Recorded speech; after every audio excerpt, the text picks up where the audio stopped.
ꯅꯨꯡꯁꯤꯕꯤꯗꯨꯅ Manipuri entertainment ꯆꯦꯅꯦꯜꯕꯨ subscribe ꯑꯃꯁꯨꯡ like ꯇꯧꯕꯤꯔꯝꯃꯨ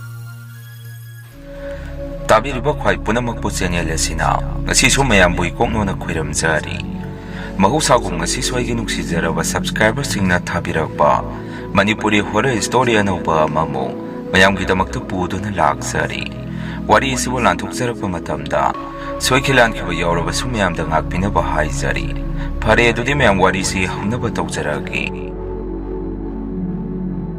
ꯋꯥꯔꯤꯁꯤ ꯃꯇꯝ ꯏꯀꯨꯏ ꯀꯨꯏꯗ꯭ꯔꯤꯉꯩ ꯃꯃꯥꯡꯗ ꯑꯁꯦꯡꯕ ꯊꯣꯛꯈꯤꯕ ꯊꯧꯗꯣꯛ ꯑꯃꯒꯤ ꯋꯥꯔꯤꯅꯤ तसेंगना हायरबदा अखोइगी इंखोनसे खरसु दुम पाक चावी मसिमंगना अखोइगी इमुंगसी सेन थुम यामना पाइबमक्ति नसदे वाई इमुंगसी सुनोमगा मागी मागी नोमगी हिंगनबा होनजरिबा ngaktani असुमने इंखोन मतोन अखोइगी गेट थोंगाल असिदगी युमफोक चंगकपदा दुम खरा सांगी इंखोनसु चावबनिना अदुगा इंखोन मतोन थोंगान गेट मपा मनुंगदैना मपान फाउसी लफु यामना हौई थोंगान हेक चंगकपगा पुखरी अमसु लै पुखरीदो अखोइदी क्या सिजिन्नदे मरमदि इसिंगदि मरांग अदुम काया साइसी इचलिनाव यामी नुपा मरी नुपी अनीने लोइना मयुम मकई पानारे अइना इचलिनाव सिंगी लक्ता याइमने सुमाइना लै अखोइगी इंखोनसी अइसु थबक सुबा चटपा मियोइनी अदुना युमदा हलकपदा अदुम थेंगना ममना हलकपा यावी नुमितो थबक सुरुरगा इसे युमदा हलकपदा पुंगसु पुंगथेंग थेंगबदि ओइद्रे अइना हलक्तोइसि नुमिदांगी पुंग निपान फाउगी मनुंगदनी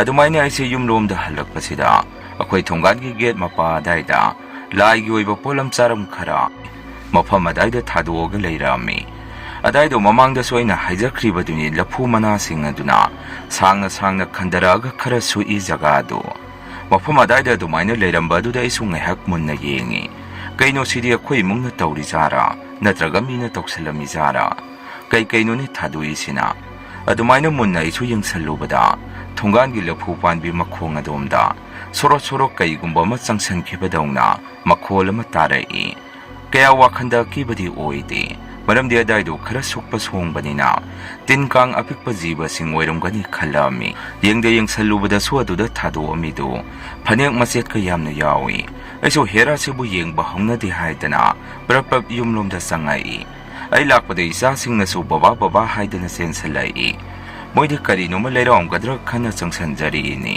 अदुबोइदि सेन पाइदबदिना करीसु लैबिरामदे अइगी नुपीसु मोइ हाना साक चारंबगी कोलिक अमांगबा खरा पुथोरई अइनासु करी मथेन तौरकी ngasiदि मानसु इरोले थुमयाकपी अमा तौरे चारुरो नंगी सरुक लोइना हाप्तोगा थिदोगा थंबिरमलबने हाइरई मखाताना अइनासु अमुक गाइखोने साक चाबा लाइरि ngasi अखोइ थोंगाना कना लाइ खुरमखिबा यावगे हाइदि ताचौ होइगी खुरमखिब्रा मोइ अतैगी खुरमखिबा जारा अइगी नुपीना मो अस अइ खंगदेदा कैदौरगे अदो अइना मुक थोंगानदा लाइ खुरमबगी मवोंगदा कई कईनो खरा ताहुबा अदुगिनी फरेसे चाक नामी चाक चारुरगे हाइदना अइसु वादो मखा समददना अदुम चाकतो चाबा सांगी नोंग हेगानबगा अइसु युंगी थबें खांग खरा लोइसल्ले अदुगा ngarang थोंगाना कई कईनो ताहुरिबसिंग अदुसु अइना फजना सुमचित तौरगा लोइना सितोखी थबें खांग थोरकपदा मंगोन ओइरोय दाउ यारोय हाइदना पुनमक लोइरे हरकान अइसु इरु सेंगना लुजाथोगा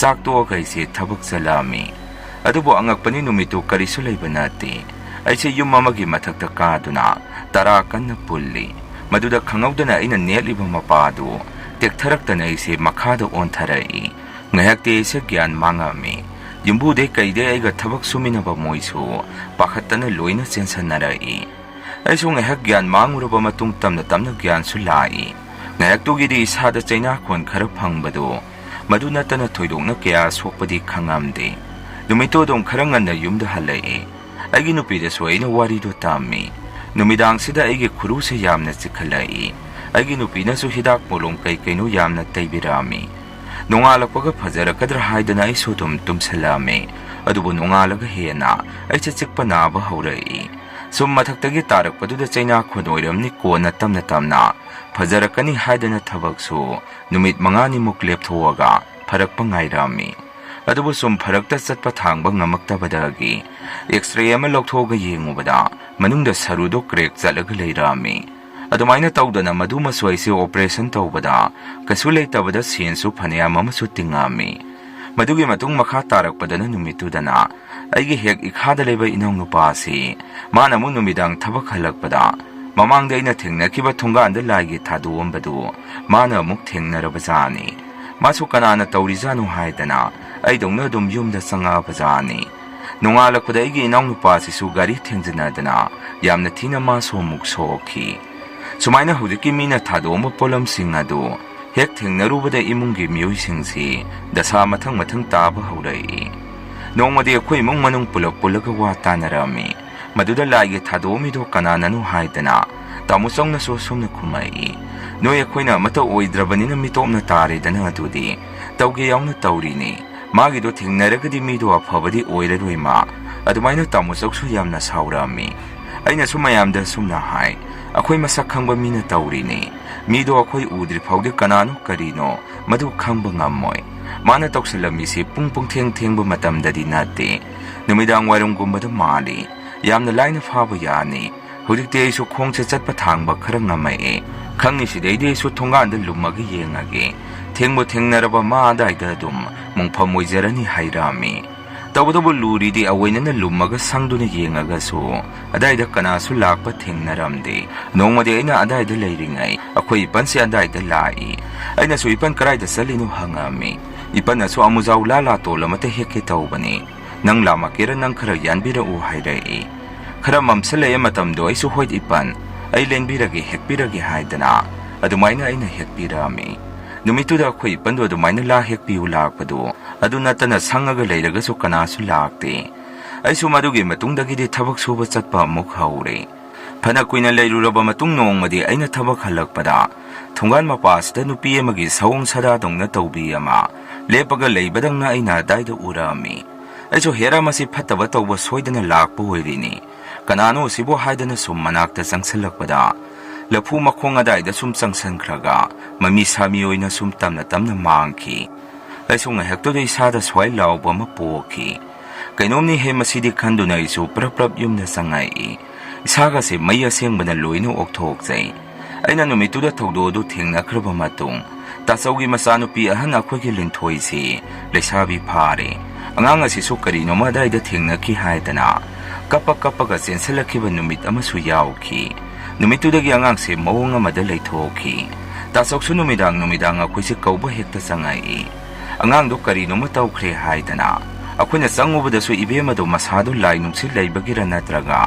ꯀꯔꯤ ꯊꯦꯡꯅꯈꯤꯕꯒꯤꯅꯣ ꯈꯪꯗꯦ, ꯃꯁꯝꯗꯨ ꯏꯁꯥꯡ ꯁꯥꯡꯅ ꯊꯥꯗꯔꯒ ꯇꯥꯆꯧ ꯍꯣꯏꯒꯤ ꯏꯃꯨꯡꯒꯤ ꯌꯨꯝꯒꯤ ꯁꯒꯥꯏ ꯃꯊꯛ ꯑꯗꯨꯗ ꯀꯥꯔꯒ ꯑꯀꯤꯕ ꯃꯑꯣꯡ ꯃꯇꯧ ꯑꯃꯗ ꯑꯉꯥꯡꯗꯣ ꯍꯦꯛꯇ ꯂꯩꯔꯛꯑꯝꯃꯤ꯫ ꯑꯩꯈꯣꯏ ꯃꯌꯥꯝꯅꯁꯨ ꯑꯉꯥꯡꯗꯣ ꯀꯨꯝꯊꯔꯛꯑꯣ ꯍꯥꯏꯗꯅ ꯊꯦꯝꯗꯨꯅ ꯃꯈꯥꯗ ꯀꯨꯝꯊꯍꯜꯂꯛꯑꯝꯃꯤ꯫ ꯇꯥꯆꯧꯁꯨ ꯃꯥꯏꯕꯤ ꯀꯌꯥꯗꯤ ꯇꯥꯟꯅꯖꯔꯖꯥꯅꯤ, ꯑꯗꯨꯕꯨ ꯑꯉꯥꯡꯗꯣ ꯐꯒꯠꯂꯛꯄ ꯀꯧꯕꯗꯤ ꯂꯩꯇꯦ꯫ ꯑꯀꯤꯕ ꯃꯑꯣꯡꯗ ꯁꯨꯝ ꯇꯧꯕ ꯍꯧꯔꯛꯏ꯫ ꯇꯧꯕꯇꯕꯨ ꯑꯉꯥꯡꯗꯣ ꯌꯨꯝꯗꯨꯗ ꯂꯩꯇ꯭ꯔꯒꯗꯤ ꯀꯔꯤꯁꯨ ꯇꯧꯗꯦ꯫ ꯑꯗꯨꯅ ꯇꯥꯆꯧꯅ ꯑꯉꯥꯡꯗꯣ ꯃꯐꯝ ꯑꯃꯗ ꯃꯇꯝ ꯈꯔꯒꯤ ꯊꯩꯗꯣꯛꯇꯨꯅ ꯊꯝꯈꯤ꯫ ꯃꯁꯤꯒꯤ ꯃꯇꯨꯡ ꯑꯩꯒꯤ ꯏꯅꯥꯎꯅꯨꯄꯥ ꯈ꯭ꯋꯥꯏ ꯇꯣꯟꯕꯁꯤ ꯃꯥꯅ ꯑꯃꯨꯛ ꯊꯣꯡꯒꯥꯟꯗ ꯊꯥꯗꯣꯛꯑꯝꯕ ꯄꯣꯠꯁꯛ ꯑꯗꯨ ꯃꯗꯨ ꯑꯃꯨꯛ ꯊꯦꯡꯅꯔꯝꯃꯤ꯫ ꯃꯗꯨꯗ ꯇꯥꯆꯧꯒ ꯑꯩꯈꯣꯏꯒꯅ ꯑꯉꯥꯡꯗꯣ ꯃꯇꯝ ꯈꯔ ꯊꯕꯛ ꯏꯪꯈꯥꯡ ꯆꯠꯊꯣꯛꯎꯔꯅꯨ ꯍꯥꯏꯗꯅ ꯌꯨꯝꯗ ꯂꯩꯍꯜꯂꯛꯑꯝꯃꯤ꯫ ꯑꯗꯨꯕꯨ ꯃꯥꯁꯨ ꯅꯨꯄꯤ ꯊꯤꯔꯦ, ꯃꯆꯥ ꯌꯥꯎꯔꯕꯅꯤꯅ ꯁꯨꯝ ꯊꯕꯛ ꯁꯨꯗꯅ ꯌꯨꯝꯗ ꯂꯩꯕꯗꯤ ꯌꯥꯗꯕꯅꯤ나 ꯑꯉꯥꯡꯗꯣ ꯅꯨꯃꯤꯠꯇꯨꯗꯤ ꯃꯥꯁꯨ ꯃꯥꯒꯤ ꯊꯕꯛꯇꯨ ꯆꯠꯊꯣꯛꯈꯤ꯫ ꯑꯩꯁꯨ ꯅꯨꯃꯤꯠꯇꯣ ꯊꯕꯛ ꯃꯐꯝꯗ ꯃꯤꯠꯁꯦ ꯌꯥꯝꯅ ꯆꯣꯡꯉꯝꯃꯤ꯫ ꯋꯥꯈꯟꯗꯁꯨ ꯑꯩꯁꯦ ꯇꯅꯤꯛꯄ ꯄꯥꯈꯠꯄ ꯑꯃ ꯄꯣꯛꯆꯩ꯫ ꯑꯩꯁꯦ ꯀꯔꯤ ꯑꯃꯨꯛ ꯇꯧꯗꯣꯔꯤꯕꯖꯥꯠꯅꯣ ꯍꯥꯏꯗꯅ꯫ ꯀꯣꯟꯅ ꯉꯥꯏꯍꯥꯛꯀꯤ ꯃꯇꯨꯡꯗꯗꯤ ꯑꯩꯈꯣꯏ ꯂꯩꯀꯥꯏꯒꯤ ꯑꯉꯥꯡ ꯑꯃ ꯑꯩꯒꯤ ꯅꯥꯛꯇ ꯂꯥꯛꯑꯒ ꯏꯅꯥꯎꯅꯨꯄꯥ ꯈ꯭ꯋꯥꯏ ꯇꯣꯟꯕꯗꯨ ꯂꯥꯛꯏꯕ ꯑꯉꯥꯡꯗꯨꯅꯁꯨ ꯒꯥꯔꯤ ꯑꯦꯛꯁꯤꯗꯦꯟꯗꯅꯤ ꯍꯥꯏꯔꯛꯏ꯫ ꯈꯨꯗꯛꯇ ꯑꯩꯁꯦ ꯌꯨꯝ ꯇꯝꯅ ꯆꯦꯜꯂꯛꯑꯝꯃꯤ꯫ ꯑꯩꯅ ꯌꯨꯝ ꯍꯦꯛ ꯌꯧꯕꯒ ꯃꯤꯀꯞ ꯃꯤꯔꯥꯎ ꯈꯣꯟꯇꯅ ꯅꯤꯟꯈꯤ꯫ ꯑꯩꯁꯨ ꯌꯥꯝꯅ ꯀꯞꯄꯦ, ꯏꯆꯤꯜ ꯏꯅꯥꯎ ꯐꯅ ꯂꯩꯒꯦꯔꯥ ꯂꯩꯔꯣꯏꯒꯦꯔꯥ ꯃꯥꯒꯤ ꯈꯔ ꯁꯨꯔꯨ ꯅꯣꯝꯃꯨꯔꯒ ꯅꯨꯡꯁꯤ ꯆꯥꯟꯅꯅ ꯑꯗꯨꯝ ꯄꯨꯡꯂꯩꯗ ꯂꯩꯃꯤꯟꯅꯖꯕꯅꯤ꯫ ꯏꯅꯥꯎꯅꯨꯄꯥꯗꯣ ꯂꯩꯈꯤꯗ꯭ꯔꯕ ꯃꯇꯨꯡ ꯑꯩꯈꯣꯏ ꯇꯥꯆꯧꯗꯤ ꯑꯩꯈꯣꯏꯗ ꯁꯨꯝꯅ ꯍꯥꯏꯔꯛꯏ, ꯑꯩ ꯀꯤꯔꯦ, ꯌꯨꯝꯁꯦ ꯑꯩꯈꯣꯏ ꯊꯥꯗꯣꯛꯑꯒ ꯆꯠꯂꯁꯤ꯫ ꯀꯅꯥꯒꯨꯝꯕ ꯑꯃꯅ ꯑꯩꯈꯣꯏꯁꯦ ꯃꯥꯡ ꯇꯥꯛꯅꯕ ꯁꯤꯜꯂꯛꯂꯦ꯫ ꯃꯐꯝ ꯑꯁꯤꯗ ꯑꯩꯈꯣꯏ ꯂꯩꯕ ꯍꯥꯏꯔꯤꯁꯤ ꯑꯐꯕ ꯑꯣꯏꯔꯔꯣꯏ ꯍꯥꯏꯗꯅ ꯀꯞꯄꯛꯑꯝꯃꯤ꯫ ꯑꯩꯅꯁꯨ ꯇꯥꯆꯧꯗ ꯁꯨꯝꯅ ꯍꯥꯏ, ꯇꯥꯆꯧ ꯀꯩꯗꯧꯕꯒꯤ ꯑꯩꯈꯣꯏ ꯃꯐꯝꯁꯦ ꯊꯥꯗꯣꯛꯇꯨꯅ ꯆꯠꯇꯣꯔꯤꯒꯦ? ꯂꯥꯟꯗꯕ ꯑꯩꯈꯣꯏꯒꯤꯁꯨ ꯏꯁꯣꯔ ꯂꯩꯔꯤꯗꯅ ꯑꯩꯈꯣꯏꯕꯨ ꯀꯅꯥꯗ ꯀꯔꯤ ꯂꯥꯜꯂꯨꯒꯦ?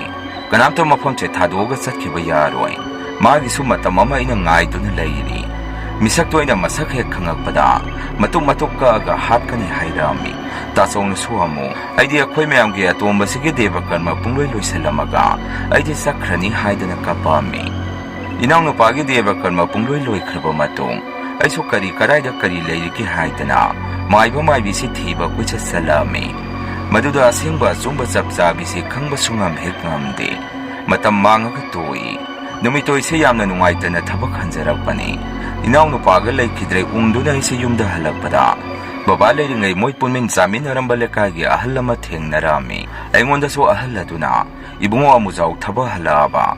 ꯉꯥꯏꯈꯣ ꯑꯩ ꯋꯥ ꯑꯃꯇ ꯍꯥꯏꯒꯦ" ꯍꯥꯏꯔꯛꯏ꯫ ꯑꯩꯅꯁꯨ ꯈꯨꯔꯥ ꯀꯔꯤ ꯂꯩꯔꯒꯦ ꯍꯪꯉꯛꯑꯝꯃꯤ꯫ ꯑꯍꯜ ꯑꯗꯨꯅꯁꯨ ꯑꯃꯨꯛ "ꯅꯣꯏꯒꯤ ꯍꯟꯗꯛꯀꯤꯗꯨꯕꯨ ꯀꯃꯥꯏꯅ ꯇꯧꯈ꯭ꯔꯤꯖꯥꯠꯅꯣꯅꯦ" ꯍꯪꯉꯛꯏ꯫ ꯑꯩꯁꯨ ꯉꯥꯏꯍꯥꯛ ꯑꯗꯥꯏꯗ ꯄꯟꯊꯗꯨꯅ ꯑꯩꯒꯤ ꯅꯨꯡꯉꯥꯏꯇꯕ ꯋꯥꯔꯤ, ꯏꯃꯨꯡ ꯃꯅꯨꯡꯗ ꯊꯣꯛꯈꯤꯕ ꯋꯥꯔꯤ ꯄꯨꯝꯕ ꯑꯍꯜ ꯑꯗꯨꯗ ꯋꯥꯔꯤ ꯇꯝꯃꯝꯃꯤ꯫ ꯃꯗꯨꯗ ꯑꯍꯜ ꯑꯗꯨꯅ ꯁꯨꯝꯅ ꯍꯥꯏꯕꯤꯔꯛꯏ, "ꯑꯗꯨꯗꯤ ꯂꯩꯀꯥꯏꯒꯤ ꯃꯤꯅꯗꯤ ꯅꯣꯏꯗ ꯑꯗꯨꯛ ꯀꯟꯕ ꯊꯕꯛꯇꯨꯃꯗꯤ ꯇꯧꯔꯛꯀꯅꯤ ꯊꯥꯖꯗꯦ꯫ ꯅꯣꯏ ꯏꯃꯨꯡ ꯃꯅꯨꯡꯅ ꯅꯠꯇꯅ ꯀꯅꯥꯁꯨ ꯅꯣꯏꯗ ꯇꯧꯕꯤꯅꯕ ꯂꯩꯔꯣꯏ꯫ ꯅꯣꯏꯒꯤ ꯁꯥꯒꯩꯉꯥꯏ ꯂꯩꯔꯤꯕꯁꯤꯡ ꯑꯗꯨꯅꯁꯨ ꯇꯧꯔꯛꯑꯝꯕ ꯌꯥꯏ꯫ ꯅꯣꯏ ꯈꯪꯕ ꯃꯤꯅ ꯅꯠꯇꯅ ꯀꯅꯥꯅꯕꯨ ꯑꯗꯨꯗ ꯂꯥꯛꯑꯒ ꯇꯧꯔꯝꯗꯣꯔꯤꯒꯦ? ꯐꯖꯅ ꯃꯨꯟꯅ ꯊꯤꯗꯣꯛꯎ ꯅꯆꯤꯟ ꯅꯅꯥꯎ ꯅꯣꯏ ꯏꯃꯨꯡ ꯃꯅꯨꯡ ꯋꯥ ꯑꯃ ꯃꯨꯟꯅ ꯇꯥꯟꯅꯔꯒ꯫ ꯅꯪ ꯈꯨꯔꯥꯅ ꯍꯥꯏꯔꯤꯁꯤ ꯃꯁꯤ ꯑꯣꯏꯗꯣꯏꯅꯤ꯫ ꯐꯔꯦ ꯐꯔꯦ ꯆꯠꯂꯣ ꯅꯪ ꯈꯨꯔꯥꯁꯨ ꯍꯟꯈ꯭ꯔꯒꯦ" ꯍꯥꯏꯗꯅ ꯑꯍꯜ ꯑꯗꯨꯁꯨ ꯑꯗꯨꯝ ꯆꯠꯈꯤ꯫ ꯑꯩꯁꯨ ꯌꯨꯝꯗ ꯍꯜꯂꯛꯅ ꯋꯥꯈꯜꯁꯦ ꯁꯨꯝ ꯇꯧꯏ꯫ ꯑꯩꯒꯤ ꯏꯃꯨꯡ ꯃꯅꯨꯡ ꯁꯥꯒꯩꯉꯥꯏ ꯍꯥꯏꯔꯤꯁꯤꯕꯨ ꯏꯄꯟꯁꯨ ꯂꯥꯏ ꯇꯤꯟꯒꯤ ꯃꯔꯝꯗ ꯑꯗꯨ ꯈꯪ ꯍꯩ ꯍꯥꯏꯕꯗꯤ ꯑꯩꯁꯨ ꯇꯥꯗꯦ꯫ ꯀꯅꯥ ꯑꯣꯏꯔꯤꯒꯗꯕ ꯍꯥꯏꯗꯅ ꯅꯨꯃꯤꯠꯇꯨꯃꯗꯤ ꯑꯩꯁꯨ ꯁꯨꯝ ꯆꯠꯅ ꯇꯨꯝꯅ ꯋꯥꯈꯜ ꯇꯧꯏ꯫ ꯑꯗꯨꯕꯨ ꯅꯣꯡꯃꯗꯤ ꯏꯊꯥ ꯊꯥꯖꯗꯅ ꯕꯕꯥꯒꯤ ꯍꯦꯛ ꯃꯌꯥꯝꯕ ꯑꯩꯈꯣꯏꯒꯤ ꯏꯄꯟꯁꯦ ꯅꯨꯃꯤꯗꯥꯡ ꯋꯥꯏꯔꯝ ꯑꯃ ꯑꯩꯈꯣꯏꯒꯤꯗ ꯃꯥꯁꯦ ꯁꯠ ꯂꯥꯎꯅ ꯆꯪꯉꯛꯏ꯫ ꯃꯥꯅ ꯆꯪꯉꯛꯏꯗꯣ ꯑꯩꯈꯣꯏ ꯏꯃꯨꯡꯒꯤ ꯃꯤ ꯁꯨꯅ ꯂꯩꯕ꯭ꯔꯥ ꯌꯦꯡꯕ ꯆꯪꯉꯛꯄ ꯑꯣꯏꯔꯛꯑꯝꯃꯤ꯫ ꯀꯨꯏꯅꯁꯨ ꯂꯩꯔꯝꯗꯦ ꯐꯠ ꯊꯣꯛꯈꯤ꯫ ꯑꯩꯁꯨ ꯆꯤꯡꯅꯃꯟꯗꯅ ꯃꯇꯨꯡꯗꯗꯤ ꯏꯟꯅꯔꯨꯗ꯭ꯔꯦ ꯁꯨꯝ ꯂꯥꯞꯇꯛꯅ ꯃꯨꯟꯅ ꯌꯦꯡꯗꯨꯅ ꯂꯩ꯫ ꯃꯗꯨꯗ ꯏꯄꯟꯁꯦ ꯀꯣꯟꯊꯣꯡ ꯃꯄꯥ ꯑꯗꯥꯏꯗ ꯆꯪꯈꯤꯕꯗꯨꯅ ꯁꯨꯡꯊꯣꯛ ꯍꯦꯛ ꯊꯣꯔꯛꯇꯦ꯫ ꯑꯩꯁꯨ ꯍꯥꯏꯁ ꯃꯁꯤꯗꯤ ꯃꯑꯣꯡ ꯑꯃꯅꯤ ꯍꯥꯏꯗꯅ ꯄ꯭ꯔꯞ ꯆꯪꯁꯜꯂꯨꯕꯗ ꯏꯄꯟꯁꯦ ꯊꯣꯔꯛꯈꯤ꯫ ꯑꯗꯨꯒ ꯒꯣꯡ ꯆꯠꯈꯤ꯫ ꯑꯗꯥꯏꯗ ꯑꯩꯅ ꯌꯦꯡꯉꯨꯕ ꯃꯇꯝꯗꯁꯨ ꯂꯥꯏꯒꯤ ꯄꯣꯠꯂꯝ ꯑꯗꯨ ꯊꯥꯗꯣꯛꯑꯒ ꯂꯩꯔꯝꯃꯤ꯫ ꯃꯗꯨ ꯎꯕꯗ ꯑꯩꯁꯨ ꯏꯁꯥꯁꯦ ꯁꯥꯎꯅꯤꯡꯕꯒ ꯀꯩꯒ "ꯉꯥꯏꯈꯣ ꯏꯄꯜ ꯑꯁꯤꯗ ꯇꯧꯔꯝꯃꯤꯁꯦ ꯀꯅꯥꯅꯅꯣ" ꯍꯪꯉꯝꯃꯤ꯫ ꯏꯄꯟꯁꯨ ꯃꯅꯤꯡ ꯍꯥꯏꯐꯦꯠ ꯑꯣꯟꯊꯣꯔꯛꯑꯒ "ꯑꯃꯨꯖꯥꯎ ꯈꯪꯗꯦꯅꯦ" ꯍꯥꯏꯔꯝꯃꯒ ꯃꯥꯁꯨ ꯑꯃꯨꯛ ꯄ꯭ꯔꯞ ꯆꯠꯈꯤ꯫ ꯑꯩꯅꯁꯨ "ꯌꯥꯔꯣꯏ ꯏꯄꯟ ꯆꯠꯈꯤꯅꯨ, ꯏꯄꯟ ꯈꯪꯗꯕ ꯌꯥꯔꯣꯏ꯫ ꯅꯍꯥꯟꯈꯩꯗꯒꯤ ꯑꯁꯤꯗ ꯐꯠꯇꯕ ꯄꯣꯠꯁꯛ ꯑꯁꯤ ꯇꯧꯁꯜꯂꯝꯃꯤꯁꯤꯗꯤ ꯏꯄꯟ ꯅꯪ ꯑꯣꯏꯔꯦ꯫ ꯇꯥꯆꯧ ꯈꯝꯕ ꯊꯣꯔꯛꯑꯣ, ꯐꯠꯇꯕ ꯃꯤ ꯐꯥꯔꯦ" ꯍꯥꯏꯗꯅ ꯑꯩꯁꯨ ꯀꯣꯏꯂꯥꯎ ꯍꯦꯛ ꯂꯥꯎꯏ꯫ ꯇꯥꯆꯧ ꯍꯣꯏꯁꯨ ꯂꯣꯏꯅ ꯊꯣꯔꯛꯈꯤ꯫ ꯃꯣꯏꯁꯨ ꯏꯉꯛ ꯉꯛꯅ ꯂꯩ꯫ ꯂꯩꯀꯥꯏ ꯃꯤ ꯈꯔ ꯑꯃꯁꯨ ꯊꯣꯡꯅꯔꯛꯏ꯫ ꯃꯗꯨꯗ ꯑꯩꯁꯨ ꯁꯥꯎꯅ ꯆꯩꯔꯛꯑꯝꯃꯤ꯫ "ꯏꯄꯟ ꯀꯔꯤꯒꯤꯅꯣꯅꯦ ꯁꯨꯃꯥꯏꯅ ꯑꯩꯈꯣꯏꯗ ꯇꯧꯔꯤꯁꯤꯕꯣ? ꯏꯄꯥꯒ ꯍꯦꯛ ꯄꯣꯛꯃꯤꯟꯅꯕ ꯏꯄꯟ ꯅꯪꯃꯛꯅ ꯑꯩꯒꯤ ꯏꯅꯥꯎꯗꯨꯁꯨ ꯅꯆꯥꯒꯨꯝꯕꯅꯤ, ꯏꯄꯟꯅ ꯍꯥꯠꯇꯣꯛꯄꯤꯈꯤꯕꯒ ꯆꯞ ꯍꯦꯛ ꯃꯥꯟꯅꯩ꯫ ꯌꯥꯔꯣꯏ ꯏꯄꯟ, ꯂꯩꯀꯥꯏ ꯇꯥꯛꯀꯅꯤ ꯉꯁꯤꯗꯤ ꯅꯆꯥꯅꯨꯄꯥ ꯑꯅꯤꯗꯨ ꯃꯗꯨꯁꯨ ꯀꯧꯊꯣꯔꯛꯎ꯫ ꯉꯁꯤꯒꯤ ꯅꯨꯃꯤꯠꯁꯤ ꯏꯁꯣꯔꯅ ꯄꯤꯅꯕꯤꯔꯦ꯫ ꯉꯁꯤꯒꯤ ꯅꯨꯃꯤꯠꯁꯤꯗꯕꯨ ꯉꯥꯏꯖꯔꯛꯄꯁꯦ ꯑꯩꯁꯦ ꯈꯥ ꯆꯤꯛꯇꯨꯅ ꯈꯥꯡꯂꯛꯑꯕꯅꯤ꯫ ꯏꯄꯥꯒ ꯄꯣꯛꯃꯤꯟꯅꯕ ꯑꯣꯏꯒꯦꯔꯥ ꯑꯣꯏꯔꯣꯏꯒꯦꯔꯥ ꯑꯍꯟ ꯅꯪꯗ ꯍꯥꯠꯂꯒꯦ" ꯍꯥꯏꯗꯅ ꯑꯩꯁꯦ ꯅꯨꯡ ꯑꯃ ꯈꯨꯜꯂꯒ ꯏꯄꯟꯁꯦ ꯊꯣꯝꯗꯠꯂꯒꯦ ꯍꯥꯏꯗꯅ ꯑꯁꯥꯎꯕ ꯐꯥꯊꯕ ꯉꯝꯃꯛꯇꯗꯅ ꯑꯩꯁꯦ ꯆꯣꯡꯁꯟꯒꯦ ꯇꯧꯏ꯫ ꯃꯗꯨꯗ ꯃꯌꯥꯝꯅ ꯑꯩꯁꯦ ꯈꯨꯠ ꯐꯥꯔꯒ ꯈꯥꯝꯇꯣꯛꯑꯝꯃꯤ꯫ ꯃꯆꯥꯅꯨꯄꯥ ꯑꯅꯤꯗꯨꯁꯨ ꯊꯣꯔꯛꯏ꯫ ꯂꯩꯀꯥꯏ ꯃꯤ ꯇꯧꯔꯒ ꯅꯨꯃꯤꯠꯇꯣ ꯑꯩꯈꯣꯏꯒꯤꯗ ꯃꯤꯁꯦ ꯃꯌꯥꯝ ꯑꯃ ꯄꯨꯜꯂꯛꯑꯝꯃꯤ꯫ ꯃꯁꯤꯗ ꯂꯩꯀꯥꯏꯒꯤ ꯑꯍꯜ ꯂꯃꯟꯅꯁꯨ ꯑꯁꯨꯝꯅ ꯍꯥꯏꯅꯔꯛꯏ, "ꯅꯣꯏ ꯅꯆꯤꯟ ꯅꯅꯥꯎ ꯉꯥꯛꯇꯅꯤ ꯁꯤꯗ, ꯑꯩꯈꯣꯏꯅ ꯅꯣꯏꯗ ꯀꯥ ꯍꯦꯟꯅ ꯋꯥ ꯍꯥꯏꯅꯤꯡꯉꯥꯏ ꯂꯩꯇꯦ꯫ ꯑꯃꯅ ꯂꯥꯜꯂꯝꯃꯒꯁꯨ ꯑꯃꯅ ꯉꯥꯛꯅꯔꯣ꯫ ꯃꯤꯇꯣꯞꯁꯨ ꯑꯃꯠꯇ ꯅꯠꯅꯗꯦ ꯀꯩꯗꯧꯔꯨꯅꯤ" ꯍꯥꯏꯅꯔꯛꯏ꯫ ꯃꯗꯨꯗ ꯇꯥꯕꯗ ꯑꯩꯗꯤ ꯐꯤꯡ ꯂꯥꯎꯅ ꯁꯥꯎꯒꯠꯂꯛꯑꯝꯃꯤ꯫ ꯃꯌꯥꯝꯗꯨꯗ ꯕꯦꯕꯥꯔꯒ ꯀꯥꯏꯕ ꯃꯈꯩ ꯑꯩꯁꯨ ꯁꯥꯎꯅ ꯁꯨꯝꯅ ꯍꯥꯏ, "ꯀꯔꯤ ꯃꯗꯨ ꯍꯦꯛꯇ ꯌꯥꯕ꯭ꯔꯥ? ꯑꯩꯒꯤ ꯏꯅꯥꯎꯗꯣ ꯃꯥꯅ ꯍꯥꯠꯄꯅꯤ, ꯋꯥꯁꯦ ꯁꯨꯃꯥꯏꯅ ꯂꯣꯏꯁꯟꯕꯗꯤ ꯑꯩ ꯄꯥꯝꯗꯦ꯫ ꯃꯣꯏꯁꯦ ꯃꯐꯝ ꯑꯁꯤꯗꯒꯤ ꯇꯥꯟꯊꯣꯛꯈꯣ, ꯑꯗꯨ ꯅꯠꯇ꯭ꯔꯒꯗꯤ ꯂꯩꯃꯤꯟꯅꯕ ꯑꯩꯈꯣꯏ ꯉꯝꯃꯣꯏ" ꯍꯥꯏꯔꯝꯃꯤ꯫ ꯂꯩꯀꯥꯏꯒꯤ ꯑꯍꯜ ꯂꯃꯟꯅꯁꯨ ꯑꯃꯨꯛ ꯁꯨꯝꯅ ꯍꯥꯏꯔꯛꯏ, "ꯑꯗꯨ ꯇꯣꯛꯑꯣꯅꯦ ꯑꯃꯨꯖꯥꯎ, ꯅꯄꯟꯁꯦ ꯑꯍꯟꯁꯨ ꯐꯅ ꯑꯣꯏꯔꯦ꯫ ꯐꯖꯅ ꯉꯥꯡꯅꯧꯅꯦ, ꯍꯧꯖꯤꯛꯐꯥꯎ ꯑꯩꯈꯣꯏ ꯃꯌꯥꯝꯅ ꯃꯥꯕꯨ ꯐꯨ ꯆꯩꯕ ꯇꯧꯔꯨꯈꯤꯗ꯭ꯔꯣ? ꯒ꯭ꯌꯥꯟ ꯇꯥꯅꯕ ꯃꯇꯨꯡ ꯃꯅꯥꯎꯗ ꯇꯧꯗꯅꯕ ꯑꯩꯈꯣꯏꯁꯨ ꯋꯥ ꯍꯥꯏꯒꯦ꯫ ꯃꯁꯤ ꯃꯉꯥꯏ ꯀꯩꯅꯣ, ꯇꯣꯛꯅꯔꯣ ꯅꯣꯏ" ꯍꯥꯏꯔꯛꯏ꯫ ꯃꯁꯤꯗ ꯑꯩꯗꯤ ꯃꯣꯏꯅ ꯍꯥꯏꯔꯤꯕꯁꯤꯡꯗꯨ ꯁꯨꯛꯌꯥ ꯌꯥꯅꯤꯡꯉꯝꯗꯦ꯫ ꯈꯨꯠꯁꯤꯗ ꯑꯄꯥꯏꯕ ꯄꯣꯠꯁꯛ ꯑꯃꯗ ꯊꯣꯝꯗꯠꯇꯨꯅ ꯍꯥꯠꯅꯤꯡꯕ ꯑꯃ ꯄꯣꯛꯑꯝꯃꯤ꯫ ꯎꯄꯥꯏ ꯂꯩꯇꯦ, ꯑꯗꯨꯝ ꯅꯨꯃꯤꯠꯇꯣ ꯂꯩꯀꯥꯏ ꯃꯤ ꯈꯔ ꯑꯗꯨꯃꯥꯏꯅ ꯈꯔ ꯋꯥꯌꯦꯜꯂꯝꯃꯒ ꯑꯗꯨꯝ ꯂꯣꯏꯁꯟꯈꯤ꯫ ꯇꯥꯆꯧꯅꯁꯨ ꯀꯣꯟꯅ ꯁꯨꯝꯅ ꯍꯥꯏꯔꯛꯏ, "ꯑꯃꯨꯖꯥꯎ, ꯑꯩꯈꯣꯏꯅꯗꯤ ꯏꯄꯥꯒ ꯄꯣꯛꯃꯤꯟꯅꯕ ꯏꯄꯟ ꯊꯧꯅꯤ, ꯏꯄꯥꯃꯛꯅꯤ ꯈꯜꯂꯤꯕ꯫ ꯑꯗꯨꯕꯨ ꯃꯁꯤ ꯏꯆꯤꯜ ꯏꯅꯥꯎ ꯑꯩꯈꯣꯏꯒꯤ ꯑꯄꯪꯕ ꯋꯥꯈꯜꯂꯣꯟ ꯑꯣꯏꯔꯝꯃꯤ꯫ ꯃꯤꯇꯣꯞꯁꯨ ꯅꯠꯇꯦ, ꯇꯣꯛꯑꯁꯤ ꯃꯁꯤꯗ ꯃꯈꯥ ꯁꯨꯝ ꯁꯥꯡꯗꯅꯔꯒꯗꯤ ꯏꯃꯨ ꯅꯥꯏꯃꯨ ꯁꯣꯏꯗꯅ ꯇꯥꯟꯅꯔꯛꯑꯅꯤ꯫ ꯅꯪꯁꯨ ꯅꯪꯒꯤ ꯅꯨꯄꯤ ꯑꯉꯥꯡꯒꯤ ꯈꯜꯂꯨ" ꯍꯥꯏꯔꯛꯏ꯫ ꯁꯥꯎꯅꯤꯡꯗꯅ ꯑꯩꯁꯨ ꯑꯁꯨꯝꯅ ꯈꯨꯝꯃꯤ, "ꯇꯥꯆꯧ, ꯃꯃꯥꯡꯗ ꯇꯥꯆꯧꯅ ꯃꯐꯝꯁꯦ ꯊꯥꯗꯣꯛꯑꯝꯃꯒ ꯆꯠꯂꯅꯤ ꯍꯥꯏꯈꯤꯕꯗꯥꯏꯅꯦ꯫ ꯍꯧꯖꯤꯛꯇꯤ ꯑꯩ ꯑꯣꯏꯅ ꯃꯐꯝꯁꯦ ꯊꯥꯗꯣꯛꯑꯒ ꯆꯠꯂꯒꯦ꯫ ꯑꯁꯨꯛ ꯐꯠꯇꯕ ꯃꯣꯏꯒ ꯑꯩꯒ ꯑꯁꯨꯛ ꯁꯥꯡꯈ꯭ꯔꯕ ꯂꯦꯝꯍꯧꯔꯤꯕ ꯄꯨꯟꯁꯤ ꯑꯃꯗꯤ ꯏꯆꯥꯁꯤꯡꯒꯤꯗꯃꯛ ꯑꯩ ꯃꯣꯏꯒ ꯂꯩꯃꯤꯟꯅꯕ ꯉꯝꯃꯣꯏ" ꯍꯥꯏꯔꯛꯑꯝꯃꯤ꯫ ꯑꯩꯒꯤ ꯋꯥꯗꯣ ꯇꯥꯆꯧꯁꯨ ꯀꯞꯇꯨꯅ ꯑꯩꯒꯤ ꯈꯣꯡ ꯄꯥꯏꯔꯒ ꯍꯥꯏꯖꯩ, Nang madumadi tawganu amaso akoibo thadawamduna chatkre. Nang amuk chakragadi neyambadi mafam asida lehobang amoy haidana kapami. Ipanohiga akoiga si inkol lonabani moiso adum inkondu saungna lay.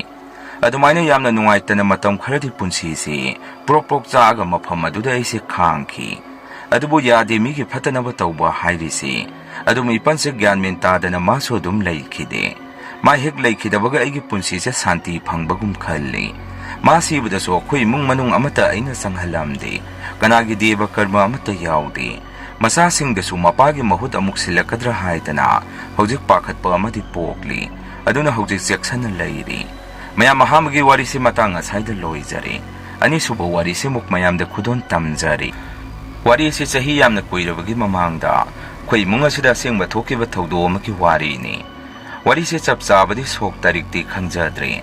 Adubu chaurangna 2008 tagi 10 adaiwagi matamda thokhibani. Aigi mingse binita kaujai aina leiba lam asina Imphaldagi kilometer 30 mu haidaraga awanglomda haigalaga leiba mafamni. Thawdose aina sahi 12 ga surakpa matam asaida thokhibani. Aigi imungse yamna nungaiba imung tinasadi. Adubu lausing khara uraga isam samna hingjaba punsini.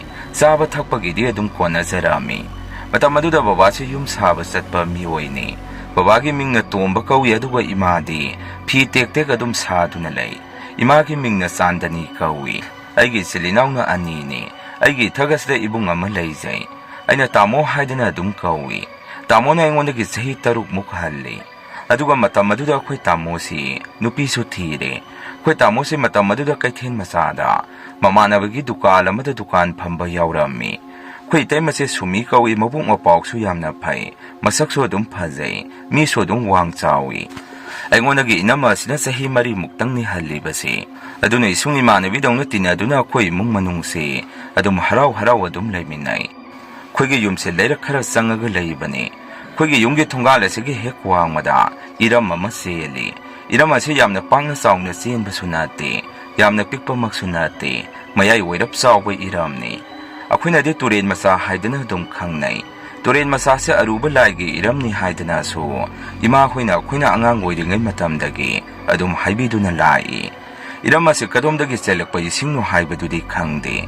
Adum ima khoina haibada akhoigi khullasi phauduna khuntaktagi khulloiba phawba mafam khuding phauduna cheliba iramni haibirami.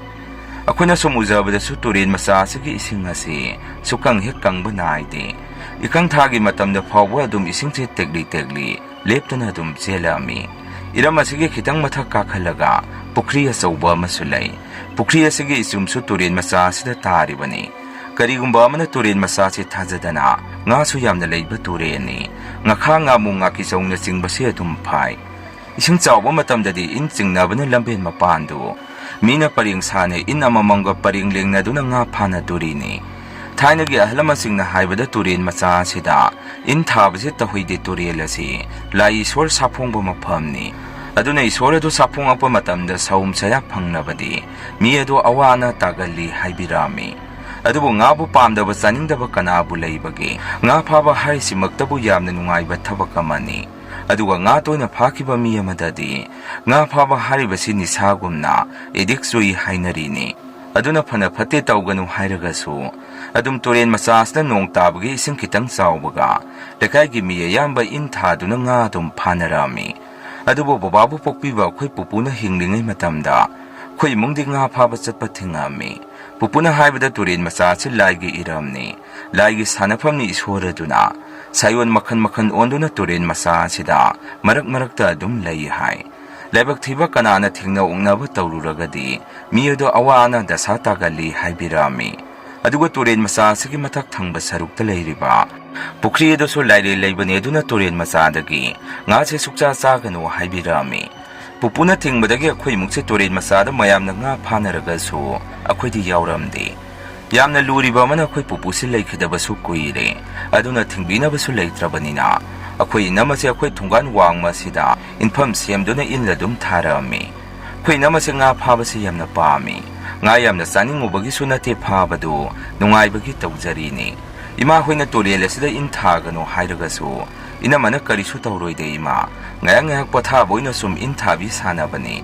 ꯑꯗꯨꯃꯥꯏꯅ ꯍꯦꯛꯇ ꯈꯨꯝꯃꯤ ꯐꯅ ꯍꯥꯏꯔꯒꯁꯨ ꯏꯃꯥꯅ ꯌꯥꯗꯦ ꯑꯗꯨꯅ ꯏꯃꯥ ꯍꯣꯏꯁꯨ ꯏꯅꯝꯃꯗ ꯀꯥ ꯍꯦꯟꯅꯁꯨ ꯍꯥꯏꯔꯨꯕ ꯇꯧꯗ꯭रे ꯑꯩꯈꯣꯏ ꯏꯅꯝꯃꯒꯤ ꯏꯜ ꯑꯗꯨ ꯑꯗꯨꯝ ꯏꯁꯤꯡꯗ ꯊꯥꯗꯗꯨꯅ ꯑꯗꯨꯝ ꯊꯝꯃꯤ ꯏꯅꯝꯃꯅ ꯇꯨꯔꯦꯟꯗꯒꯤ ꯐꯥꯔꯛꯄ ꯉꯥꯁꯤꯡ ꯑꯗꯨ ꯏꯃꯥꯗꯤ ꯑꯃꯠꯇ ꯆꯥꯗꯦ ꯑꯗꯨꯕꯨ ꯕꯕꯥ ꯍꯣꯏ ꯑꯩꯈꯣꯏꯗꯤ ꯑꯗꯨꯝ ꯆꯥꯔꯝꯃꯤ ꯌꯥꯝꯅ ꯐꯥꯕꯃꯛ ꯅꯠꯇ꯭ꯔꯒꯁꯨ ꯉꯥꯔꯧꯗꯤ ꯑꯗꯨꯝ ꯀꯣꯟꯅꯔꯝꯃꯤ ꯑꯁꯨꯝꯅ ꯃꯇꯝꯗꯤ ꯁꯨꯝ ꯍꯧꯖꯟꯈꯤꯕꯗ ꯅꯣꯡꯖꯨ ꯊꯥꯒꯤ ꯃꯇꯝꯁꯨ ꯌꯧꯁꯜꯂꯛꯂꯦ ꯅꯣꯡꯃ ꯅꯨꯃꯤꯗꯥꯡ ꯑꯃ ꯅꯣꯡꯁꯤ ꯈꯪꯍꯧꯗꯅ ꯌꯥꯝꯅ ꯀꯟꯅ ꯆꯨꯊꯔꯛꯏ ꯑꯍꯤꯡꯁꯦ ꯐꯅ ꯀꯨꯏꯅ ꯅꯣꯡꯁꯤ ꯆꯨꯔꯛꯑꯝꯃꯤ ꯑꯩꯈꯣꯏ ꯏꯅꯝꯃꯗꯤ ꯏꯁꯤꯡ ꯆꯥꯎꯔꯅꯤ ꯉꯥ ꯐꯥꯔꯅꯤ ꯍꯥꯏꯗꯅ ꯅꯨꯃꯤꯗꯥꯡ ꯑꯗꯨꯗ ꯈꯤꯡꯗꯨꯅ ꯂꯩ ꯃꯊꯪꯒꯤ ꯅꯨꯃꯤꯠꯀꯤ ꯑꯌꯨꯛ ꯑꯉꯟꯕ ꯄꯨꯡ 6:30 ꯇꯥꯔꯛꯄ ꯃꯇꯝ ꯑꯁꯤꯗ ꯏꯃꯨꯡꯒꯤ ꯊꯕꯛ ꯈꯔ ꯂꯣꯏꯁꯤꯜꯂꯝꯃꯒ ꯑꯩꯈꯣꯏ ꯏꯅꯝꯃꯁꯦ ꯇꯨꯔꯦꯟ ꯃꯆꯥꯗ ꯏꯟ ꯊꯥꯕ ꯆꯠꯅꯕ ꯍꯣꯠꯅꯔꯝꯃꯤ ꯑꯩꯁꯨ ꯉꯥ ꯐꯥꯅꯔꯤꯕ ꯑꯗꯨ ꯌꯦꯡꯅꯤꯡꯗꯨꯅ ꯏꯅꯝꯃꯅ ꯆꯠꯂꯤꯕꯗꯨ ꯏꯟꯅꯗꯨꯅ ꯑꯩꯈꯣꯏ ꯑꯅꯤꯁꯦ ꯄꯨꯟꯅ ꯑꯩꯈꯣꯏ ꯊꯣꯡꯒꯥꯟꯗ ꯊꯣꯛꯃꯤꯟꯅꯔꯛꯏ ꯑꯩꯈꯣꯏꯅ ꯊꯣꯔꯛꯄꯗ ꯇꯨꯔꯦꯟ ꯃꯆꯥꯗꯨꯗ ꯃꯤꯅ ꯄꯨꯛꯊꯟ ꯊꯟꯗꯨꯅ ꯂꯩꯔꯝꯃꯤ ꯏꯁꯤꯡꯁꯨ ꯈꯔꯗꯤ ꯑꯗꯨꯝ ꯆꯥꯎꯈꯠꯂꯛꯑꯝꯃꯤ ꯑꯗꯨꯅ ꯏꯟ ꯊꯥꯅꯕ ꯃꯌꯥꯝꯁꯤꯅ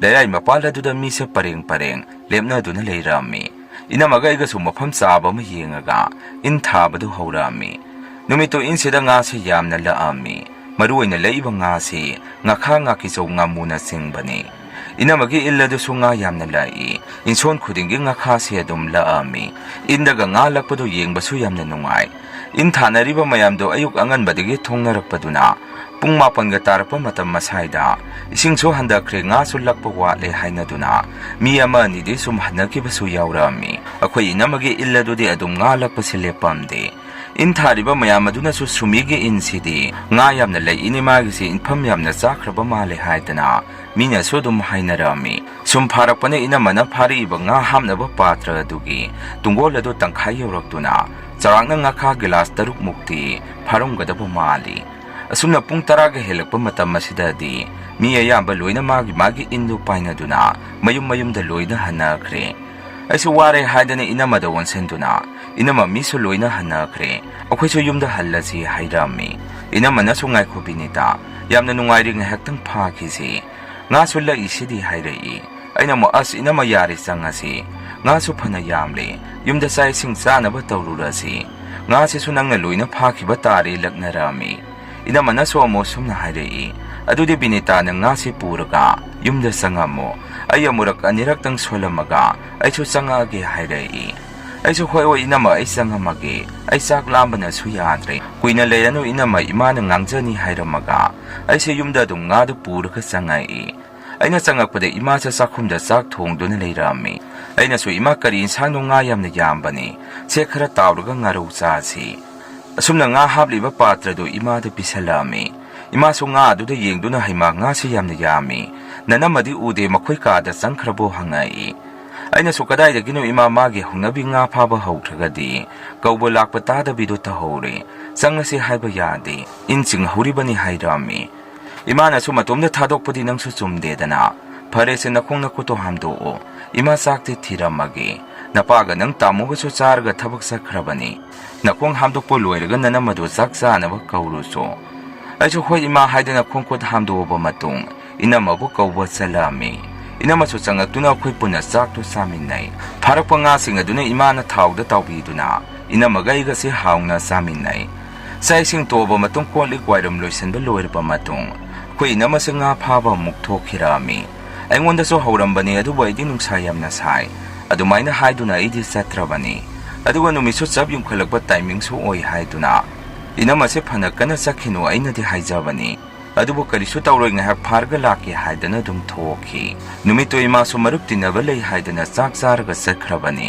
ꯑꯁꯨꯝꯅ ꯑꯩꯈꯣꯏ ꯏꯃꯥꯁꯦ ꯁꯥꯇꯤꯟ ꯑꯃ ꯇꯨꯞꯄꯒ ꯊꯣꯡꯒꯥꯜꯂꯣꯝꯗ ꯑꯗꯨꯝ ꯊꯣꯛꯈ꯭ꯔꯦ ꯑꯩꯁꯦ ꯐꯃꯨꯡꯗꯁꯨ ꯁꯨꯝ ꯂꯩꯔꯝꯕꯗꯒꯤ ꯉꯥꯏꯍꯥꯛ ꯇꯨꯝꯊꯈ꯭ꯔꯕ ꯃꯥꯜꯂꯤ ꯑꯩꯅ ꯇꯨꯝꯃꯤꯉꯩ ꯆꯔꯒꯁꯤꯗ ꯑꯩꯈꯣꯏ ꯏꯅꯝꯃꯅ ꯑꯩꯁꯦ ꯏꯁꯥ ꯅꯣꯝꯗꯨꯅ ꯍꯧꯗꯣꯔꯛꯏ ꯑꯩꯁꯨ ꯇꯨꯝꯂꯝꯕꯗꯣ ꯃꯤꯠꯁꯦ ꯈꯪꯁꯤꯡ ꯍꯦꯛ ꯁꯤꯡꯗꯨꯅ ꯀꯔꯤ ꯇꯧꯔꯒꯦ ꯏꯅꯝꯃ ꯍꯪꯉꯝꯃꯤ ꯏꯅꯝꯃꯅ ꯑꯃꯨꯛ ꯕꯤꯅꯤꯇꯥ ꯑꯃꯨꯛꯇ ꯍꯧꯒꯠꯂꯨ ꯀꯔꯤꯅꯣꯃ ꯌꯦꯡꯉꯨ ꯂꯥꯛꯑꯣ ꯍꯥꯏꯗꯅ ꯀꯧꯔꯛꯏ ꯑꯩꯅꯁꯨ ꯀꯩꯅꯣ ꯏꯅꯝꯃ ꯍꯪꯉꯝꯃꯤ ꯏꯅꯝꯃꯅꯁꯨ ꯂꯥꯛꯑꯣ ꯂꯥꯛꯑꯒ ꯈꯪꯒꯅꯤ ꯍꯥꯏꯗꯅ ꯑꯩꯒꯤ ꯏꯅꯝꯃꯒꯁꯦ ꯊꯣꯡꯒꯥꯜꯂꯣꯝꯗ ꯊꯣꯔꯛꯏ ꯏꯅꯝꯃꯒꯤ ꯏꯟ ꯆꯤꯡꯐꯝ ꯑꯗꯨꯗ ꯂꯥꯛꯄ ꯃꯇꯝꯗ ꯏꯅꯝꯃꯒꯤ ꯉꯥ ꯍꯥꯞꯅꯕ ꯕꯀꯦꯠ ꯃꯆꯥ ꯑꯗꯨꯗ ꯀꯩꯒꯨꯝꯕ ꯉꯥ ꯑꯉꯧꯕ ꯑꯃ ꯌꯥꯎꯗꯨꯅ ꯂꯩꯔꯝꯃꯤ ꯑꯩꯁꯨ ꯃꯗꯨ ꯎꯕꯗ ꯏꯉꯛ ꯉꯛꯅ ꯀꯩꯅꯣ ꯁꯤꯗꯤ ꯏꯅꯝꯃ ꯍꯪꯉꯝꯃꯤ ꯏꯅꯝꯃꯅꯁꯨ ꯉꯥꯃꯨ ꯑꯉꯧꯕꯅꯤ ꯅꯪ ꯑꯃꯨꯛꯇ ꯎꯖꯔꯝꯈꯤꯔꯣꯏ ꯑꯗꯨꯒꯤꯅꯦ ꯑꯩꯅ ꯀꯧꯕ ꯂꯥꯛꯏꯁꯤ ꯑꯩꯅꯁꯨ ꯏꯅꯝꯃ ꯀꯩꯅꯣ ꯁꯤꯗꯤ ꯂꯥꯏꯒ ꯑꯣꯏꯔꯤꯕ ꯖꯥꯔꯣ ꯉꯥꯃꯨ ꯑꯉꯧꯕꯗꯤ ꯑꯩꯗꯤ ꯑꯃꯨꯛꯐꯥꯎ ꯎꯈꯤꯗ꯭ꯔꯤ ꯍꯥꯏꯔꯝꯃꯤ Inamanasu ay sungasina punsigi ahanba ubani. Inamaga ibani sungado pakta duna yengingay mata masida.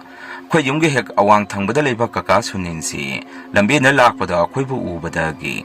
Karino nuna pakta duna yengnari duna. Nga saringa paraba haidana.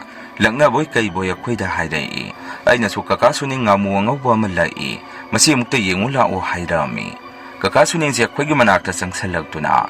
Ako'y napariba nga do yengami. Kakasunin siya nga do da yengaga. Halma masigi nga mo makalasidi amukta udri. Amuka na para kadaba sumandi.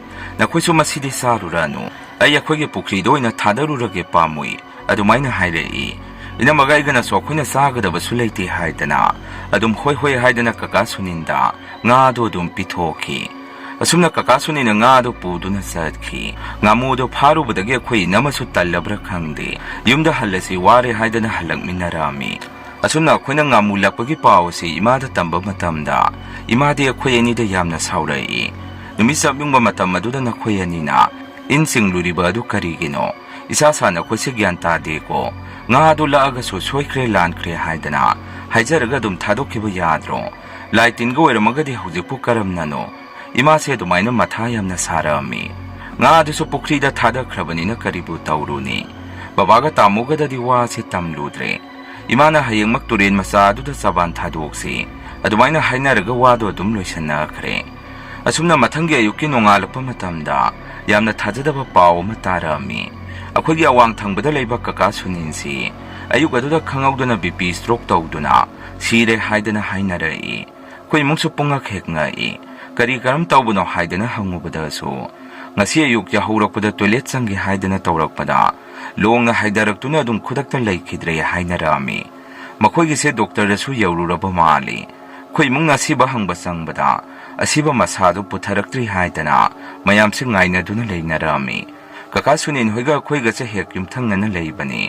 Makoy gain konga koy ga kalibasi. Langgong masa makakta niya duna.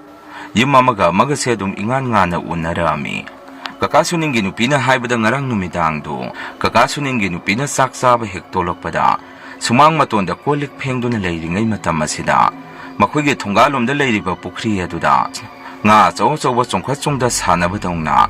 Jomja tawbagi makonsi yam na taki hai.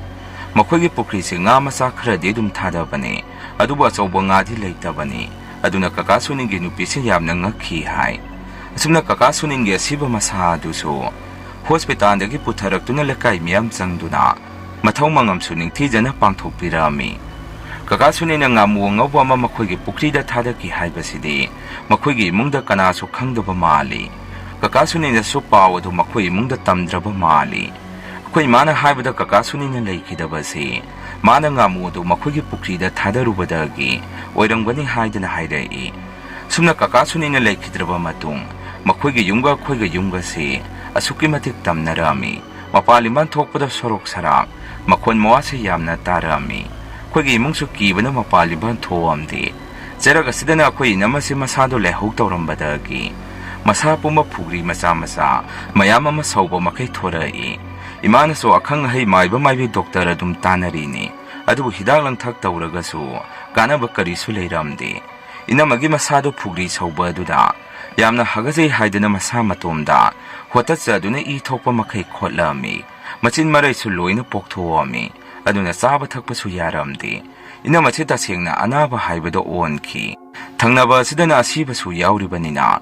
Koyna maiba maibi yumda purokpa aduso. Tangnabagi imong na lana kankiba yay haiduna. Ina masa garida haptuna maiba maibigi yumda wayna puraga. Koygi ina masi yenghalami. Maiba maibi singna haibada so koy ina masi. Matway mamido yamna samna uy hairai. Koy tamona so doktor de yengsi haidana. Doktor da so pana yamna yenglabani. Adubo phaba kawbo leiramde nongmage su masado. Tamna sonjalai. Dub lauramba koygi ina masi. Mayang kangtrik kangduna kusu komen gamata thokide. Asumna koy ina manakana na duna leiringi saraga sida. Amuk kakasuning sorat sondriba oibagi. Yamna tamnaribani kakasunin hoygi pukrisi. Numidang nung asawba mana sabuk mi mana thadabadongna.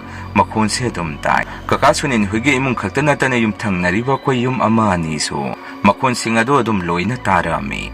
Kaka Suningi Indumsa Sina Pau Tambadasu Inkongi Sadin Seada Amuba Migi Saban Manba Kari Karino Paring Paring Leptuna Levisedum Ui Hai Masida Sunatana Kaka Suningi Masanupa Tamot Hoibana Noma Numidang Mapan Tobada Sumang Mayal Tutsi Horiba Mapa Daida Amuba Mitamama Lepa Magas Wailong Namang Kiba Ui Hai Numidang da Mangola Madi Sumang da Dongdang Makonsina Ahing si Tumba Yaramdi Makoygi Mung da Tamnaba si Kaktanatana Akoygi Mung Asda Suyam na Tamnaribani Inamana Naduna Ledingay Matamasida Numidang Kudingi Akoygi Tongasi Kokok Haidana Anirak Ahumlak Hekta Tilakpasi Akoyna Dum Tarami Akoyna Tong Hangdoktuna Yenguragasu Kanasu Leibati Uramdi Aduna Tong Tin Mataragati Babana Ahamaha Haidana Kaudim Duna Adumaina Hekta Lawi Aduwa Koy Inama Siso Ahing Ahingda Yamna Nahirami Inamagi Nahiba Makola Sida Akoy Mungsi Kiboy Nungay Taboy Tumba Matayana Ramdi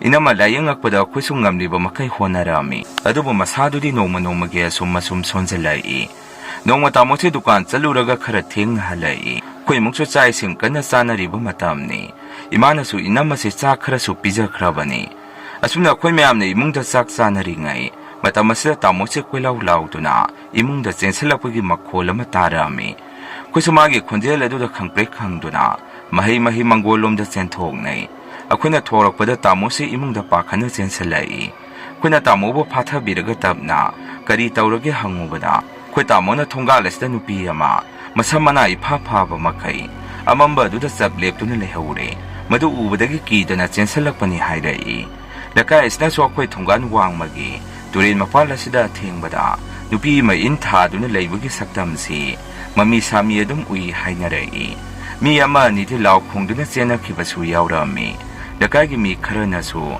Anaba Hangbala Pada Tungana Nupi Matui Haibagi Pausi Akwai Sodum Tarami Nong Manung Tilama Ay Inamagi Manakta Sebata Udunalay Numito Akwai Mungse Kakasunengi Asti Haying Ni Haidana Tabing Kang Yaubirugi Haidana Loina Sanaki Tamodi Tabok Sadki Halakadabazu Kara Waliba Matamni Inamase Hagwat Pasungamdre Aduna Ina Padia Sot Pamana Inamagi Masado Tetok Birami Sumna Ina Lading Matam Masida Inamase Makut Adu Tangatuna Ngayam na Lai Haidana Makul Aduna Indagi Ngalobagi Matawgumna Karigumba Mong Matataurai Aisumadu Ubda Tu Se Kyawlong na Songi Aina Inamagi Makut Adu Pataviduna Se Inamagyalom Tatause Ngayaktang Tumba Temo Haibirami Inamaso Tumina Dum Lai Kreadubo Kangaudana Koy Inamagi Kolik Hapa Upu Dugi Tongado Keke Long na Hangtorai Aisumakola do the Tungsal long the lake talk to the Yingui Any Ying over the Sotongado Hang to the Lerami So alone do not Tamibo Upugi Tongado Bo Kanamta later do the Karamna Hang to Ibano Kanbada Isada Swai Hek Lawi Upugi Tongado Tinzelam do Naiswagi Katam Nadum La Ami No man Imana Hing the Tumba Yada than the Labasida Sumang the young cook the Sien Kapagi Makon se Taraki High Tamogi Mangasidana Kui Namasi In Chingpham Asidum Lep to the Labasi Ui High Lakayas Nasu Sumido Ngasi Hayeng Kangdre Adumina Wawa Long Narami Kui Namasodum no Manini Lega Laikidre Inama Laikidabasta Kui Mundi Turatuna Kapnarami Kui Mungidi Inamana Ahanba Maso Aroiba Moni Aduna Babai Ma Kuna Yamna Dum Num Sizai Adubu Pai de Late Nung Damaki Sanging Inamagi Matomangam Sodom Pangtok Bikre Yumtongani is a Tangatang and a Missizalapa Sida Lakagi Musing Nasukarino Kamdabono Haidana Wari City Bonchibon Gang Narami Lakana Kwetungan Mapa Landuna Satpada Misik in Narami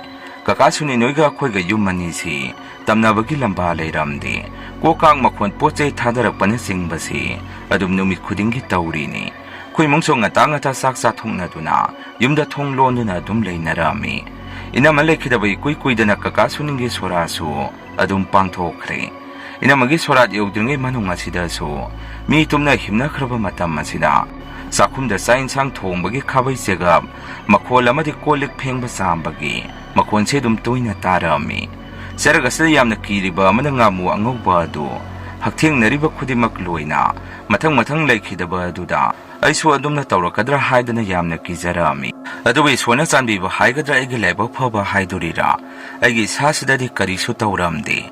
Imana Haibada Numituda Quina in the Lakibangamuadu, is Horgis Hayun Tauduna Torak Padalakpani. Isorgi masado so utheng luba amadi Zebi chaithing pirubadagi Enamma amadi kakasuninda dasado takibani hairei Asengbagini numituda idi ngamudu sukteng hek thengmude adubu kakasuninga Enammagadi ngamudu pairaga sanakibani maduda dasa taba oiramgani khallami asumne Enammagi swarada hengni habigi numit asida kakasunin hugi pukri asiso isingda mi iroibagi matawgumna chabung tawbasi lepamde Koi mungdana yumthakta dillasida mi amana netuna kuchat chatpagi matawgum brek tawbasi lepamde akhuisu mapan thokpa kituna imungda khuisu lekham thaduna tumina khangjalami asumna Enammagi swarasu mapung phana loisankhre surat hek loibaga kakasuningi nupiga akhoi imaga tanaduna imagi mapam lomdagi maiba ahlama kauduna laido khoram thoami maibaduna mafam ahum thokna laise khoramsi adumaina harappadagi kakasuningi pukri amadi yum amadi Enammagi in thapam aduda